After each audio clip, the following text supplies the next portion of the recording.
இன்றைக்கி மட்டன் பிரியாணி பண்ண போகிறோம். அதுக்கான இன்க்ரீடியண்ட்டு ஏலக்காய், அன்னாசிப்பூ, இலை, ஜீரகம், சோம்பு, மிளகு எல்லாம் இருக்குது. அது இல்லாமல் கருவேப்பிலை, கொத்தமல்லி, புதினா, தக்காளி, வெங்காயம், பச்சை மிளகாய், நெய் அண்ட் ஜீரக செம்பா பச்சரிசி.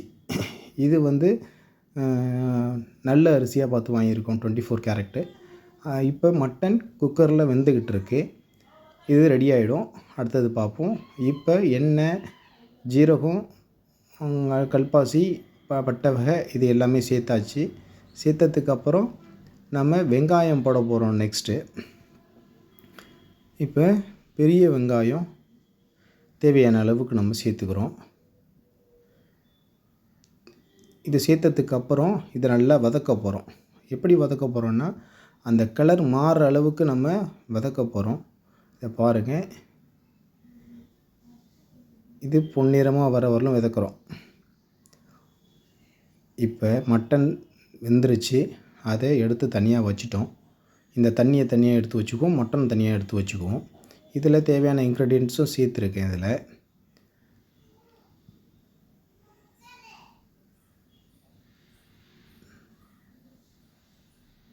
இப்போ பொன்னிறமாக வருது, நல்ல கலர் மாறுற அளவுக்கு வெங்காயத்தை வதக்கியாச்சு. அதில் கொஞ்சம் நம்ம மேலே தூவுறதுக்காக, கடைசியாக தூவுறதுக்கு கொஞ்சோண்டு எடுத்து வச்சுக்குவோம்.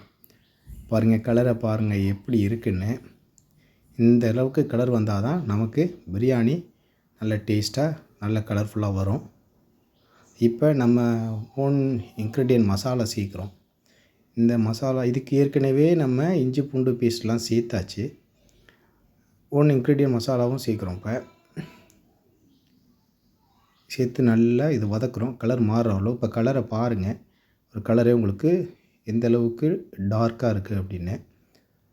இப்போ தக்காளி, பச்சை மிளகாய், கருவேப்பிலை, கொத்தமல்லி, புதினா இதெல்லாம் நம்ம சேர்த்துட்டோம். சேர்த்து வதக்குறோம். இப்போ இதுவும் தக்காளி நல்லா மயிற அளவுக்கு வதக்கணும். வதக்கி முடித்த உடனே நெக்ஸ்ட்டு பார்க்கலாம். இப்போ பாருங்கள், தயிர் சேர்த்தாச்சு. கலர் பாருங்கள் எப்படி இருக்குன்னு. இந்த கலர் வரணும். இந்த கலர் வர அளவுக்கு நம்ம வதக்கணும். இப்போ நெக்ஸ்ட்டு தண்ணி ஊற்ற போகிறோம். தண்ணி ஊற்றியாச்சு. மட்டன் தண்ணியும் தேவையான தண்ணியும் சேர்த்தாச்சு. சேர்த்துட்டு ரைஸும் போட்டாச்சு. ரைஸு இப்போ நல்லா கொதி வந்ததுக்கப்புறம் போட்டிருக்கோம். எண்ணெய் பிரிஞ்சு வந்ததுக்கப்புறம் தான் அரிசி போடணும். அரிசி போட்டாச்சு. இப்போ நெக்ஸ்ட்டு தம் போட்டாச்சு, இறக்க வேண்டியதுதான். இப்போ பாருங்கள், ஸ்பெஷல் பிரியாணி ரெடி ஆயிருச்சு. 1 2 3 ஓப்பன் ஆயிருச்சு பிரியாணி. இதுதான் நம்ம ஸ்பெஷல் பிரியாணி. கலர் நல்லா இருக்கா?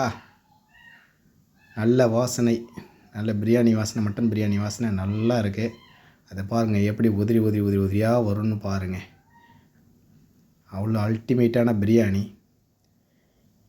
இதோட டேஸ்ட்டே வேறு லெவலாக இருக்கும். ஒன்ஸ் ட்ரை பண்ணி பாருங்கள். ட்ரை பண்ணி பார்த்துட்டு கண்டிப்பாக கமெண்ட் சொல்லுங்கள். தேங்க்யூ.